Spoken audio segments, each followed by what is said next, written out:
Là où Popper sera malgré tout très honnête, et malgré son amitié indéfectible pour Hayek, donc ce grand théoricien du néolibéralisme, Popper, bien que mezzo voce, parce qu'il aime vraiment son ami, développera une critique du libéralisme, et notamment du néolibéralisme, des théories du marché, qui est absolument parallèle à la critique qu'il développe autour du marxisme et de la psychanalyse, et pour les mêmes raisons.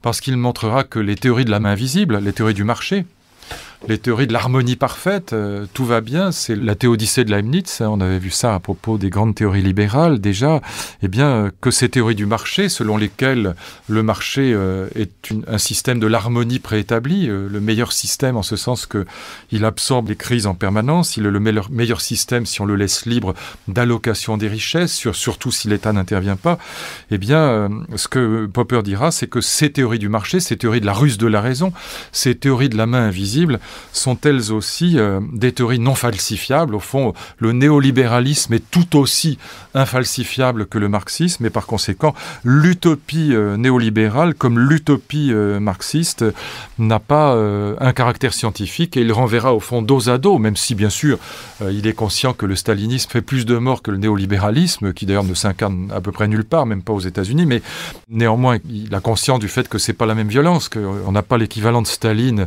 dans le monde européen de l'Ouest, dans le monde des social-démocraties ou des pays libéraux, en tout cas politiquement libéraux et même économiquement libéraux, mais malgré tout, il maintiendra quand même cette idée tout au long de sa vie que, de même que le marxisme et la psychanalyse sont non falsifiables, les théories libérales du marché, et notamment les théories néolibérales a fortiori, sont des théories non scientifiques, ce qui chagrinera beaucoup les néolibéraux parce qu'ils croyaient avoir, lorsque Popper avait quitté le marxisme, recruté un nouvel adepte. Non, ça n'est pas le cas. Popper restera, ce qui est très sympathique, toute sa vie, un vrai social-démocrate et un vrai démocrate tout court. Psychanalyste, pareil, c'est toujours « bon Dieu, mais c'est bien sûr », ça confirme l'hypothèse quelle qu'elle soit. Freud, par exemple, dit « le rêve est la réalisation d'un désir ». Voilà, la théorie du rêve chez Freud, le rêve est la réalisation d'un désir. Normalement, la réalisation d'un désir, ça devrait faire plaisir. Bon, il y a des cauchemars. Ah, mais c'est pas grave. On met une hypothèse ad hoc. On dit, le cauchemar, c'est la réalisation d'un désir interdit. Donc, ça fait de la peine aux instances qui interdisent, au surmoi, pour parler simplement comme les psychanalystes. Bon.